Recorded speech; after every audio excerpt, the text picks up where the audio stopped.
Dan Illman might be your race number 10 at Belmont Park on Friday is the $400,000 Grade 2 Belmont Gold Cup to be run at the marathon distance of 2 miles on the turf.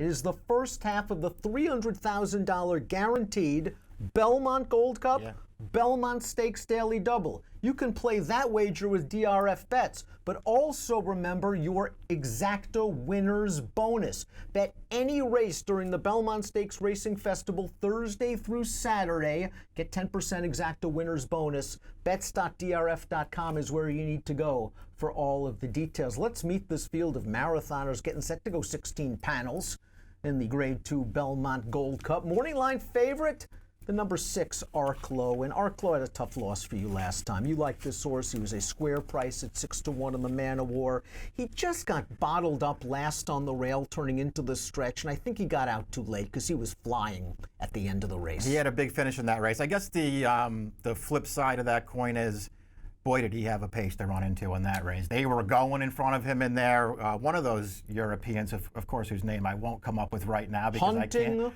Horn. That's the one. That horse went out there and went a legit pace for that distance. So things did set up well for Arklow. But you know what? He also ran a really good race last time against a really good horse and Channel Maker, too. So I liked that performance from him. You know, is he getting the 2 miles in this race? I don't know. Is he going to be as good at 2 miles as he is over 1.5 miles and 1 3/8 miles?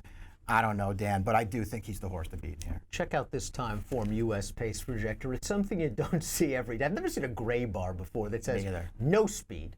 But you understand it. It's a 2-mile race on turf featuring several European horses. Does it really matter? No, not at all. I just find it fascinating that Red Knight, who in his most recent 2-mile race, a race he won, by the way, in the 8 Challenge Erkins, he was 19 lengths out of it after the first call. He's expected to be on the lead. Let's not put too much stock in the Timeform U.S. pace projector. As for Red Knight, we know one thing.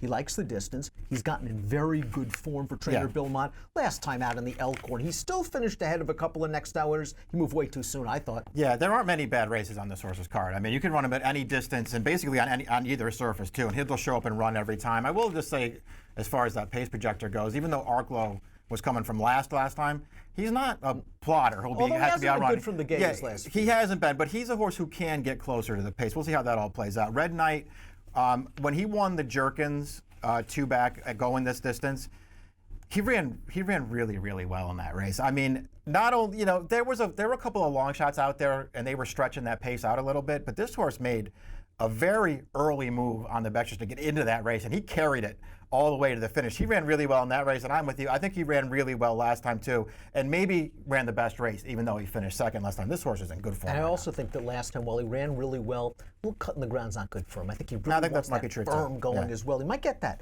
on Saturday. I want to talk about a big long shot from a barn that we have a tremendous amount of respect for. That's Noble Thought for Michael Maker. Let's take a look at this formulator fact for Noble Thought. Past 5 years, older turf routers, second off the claim, second off the layoff. Now, we know Maker is great on turf, first off the claim. But this is a pretty nice number, 37%, really a 489 ROI for a horse that was Grade 2 placed back in 2017 for Pin Oak Stud. He was in for the 62.5. He ran okay last time out. This is a horse that I think will like the distance. Maker is a genius at figuring out which horse wants to go real long. But he's still kind of a tough read in this place. Yeah, I feel like this is maybe too tough a race for him right now. He's pretty good, though, as you say. You know, Maker's just unbelievable off the claim, especially when he decides that they're distance horses. For some reason, he seems to have a real knack for that.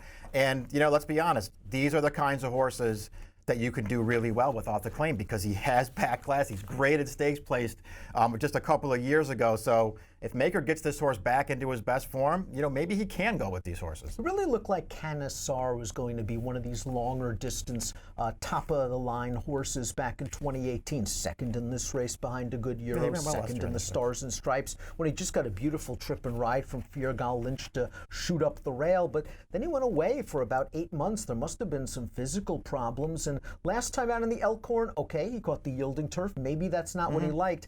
What did you think of his race 2 back in the Pan American? He caught a nice horse in focus group. Yeah, you know, I'll admit that I'm a fan of this horse, so I'll admit that I'm getting a little tired of him. But on the other hand, you know, when you go back to the McKnight, his Stars and Stripes, as you say, he got a perfect trip in that race, and it was a little disappointing he didn't win. He got wired, though. But his McKnight, I didn't think he got a great trip in that race at all. His Pan American 2-back, I think he got a great trip or ride in that race at all. I don't know what Fergal Lynch's hurry was in that race, but he went way too soon in there, and I thought it cost him at the end. And I don't think he ran poorly at all last time.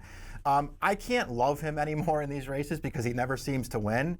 But he ran well in this race last year. He will stay the distance. And this horse, he's pretty good. I'm going to have to use this horse somewhere because I can't lose to him. Highland Sky was a top 3-year-old back in 2016. Heck, he finished second in the Belmont Derby. Things haven't exactly gone right as he's been an older horse. They've gelded him. But last time out in the Pan American, I think he had some excuses. There wasn't a lot of pace on hand. Manny Franco kept him down inside. He was in real tight in between horses, and he ran on a little bit at the end of this race. Maybe he's just a horse that's been crying out for distance. You know he's going to be a good price, and he does have a couple of back races that indicate he can compete with these. His good race is real good. He's another horse who just, it's hard to stick with him now because he never really panned out. As good as he was as a 3-year-old, he just never really panned out. He won his 4-year-old debut at Gulfstream, and he ran really well in that race. And he's won for 14 since then. He just never seems to get there. Maybe he'll like the 2 miles. Hunter O'Reilly hasn't won a race since the Bowling Green of 2017, but 2 miles shouldn't be a problem for him. He acts like he can run all day long. I thought his seasonal debut off a long layoff was okay against the razor sharp Zulu Alpha. That was in the McKnight where he must have ended up being 7 wide turning into the stretch, and he passed some horses late. But in the McDermott, in the Elkhorn, things didn't work out for him. And this horse just has no speed. So it doesn't really matter what pace projector, he's going to be last, and you've got to hope he can grind it out. Yeah, that's the thing. I mean, because what really makes him tough to use, because they've run him 2 miles a couple of times and he's run fine. I mean, you don't worry about distance with him. It's just a question, is he going to get the right kind of setup? Is he going to get the right trip into that setup? Because let's face it, if you're going to be coming from last every week, you're only going to win if you get a perfect trip or if you are better than the horses you're running against. And he's not better than these horses, so he needs a real trip in here. As is the case every year in the Belmont Gold Cup, we have some interesting European invaders. We'll begin with the one down towards the rail. That is Mutasadir, who had a 4-race win streak snapped last time out in a Group 2 race going 14 furlongs. Here's the concern. You look at his form line. He's 6 for 6 on synthetic. He's never hit the board on the turf. Are they just taking a shot here, hoping that European stamina wins out? Maybe he's a synth horse overall, though. He might be. It does seem like he's better on that surface. When you're talking about his last turf race, I don't think you want to be too hard on him. He was in against Stradivarius. Stradivarius, on that day. There are some good distance horses in this race. There are no distance horses over here like him. He was never going to beat that horse, but I mean, you're still talking about a horse who's 3 turf races, and he got bet in the first 2 of those. They aren't nearly as good as the synth races. Well, let's take a look at our top picks in the Belmont Gold Cup. We're going with different European entrants. You're going with the number 3, Amadei. Now, this is another horse that's excelled over the synthetic surface over there. He's won 60% of his starts on synth, but he has also proven his mettle on turf, and perhaps most importantly, he really just seemed to improve at the beginning of this year. I think he was gelded before 2019. I think our information is wrong in the form. And just ever since being stretched out to 2 miles, he's really, really enjoyed himself. Didn't break well last time out. No, it probably cost him too. I mean, I don't know if he had a huge excuse in there, but he did get to the lead in the stretch, and then he couldn't hold on. But he was on a really good run into that race. I know, if you start going through his form, he was in a claiming race last summer in France. That's not a good sign, but out of that race, he won his next 5. The first of those on turf, and listen, it was at one of the minor tracks over there at 1 7/8. But if you can get the replay for that race, pull it up. He was unbelievable in there. He made a big early move. He had that race taken over. There were still like 6 furlongs to go, and he did not stop in the stretch. This horse, 2 miles, is no problem for him. Are there just going to be horses in here who are too good for him? I think it's possible, but distance could be the great equalizer, and he loves distance. He's in really good form right now. I'll take a shot with that. Ra'atol is where I'm going to go. This is a horse that has at least proven his mettle on the turf with 3 wins on the surface. They had some high hopes from early in his career when China Horse Club and John Gosden had them. He was bought for a bargain price, somewhere between $40,000 and $60,000 over the winter, and they brought him back in a 2-mile race in Germany. What I liked the most about that race, Mike, and I realized he was a big long shot in that race, was he showed speed.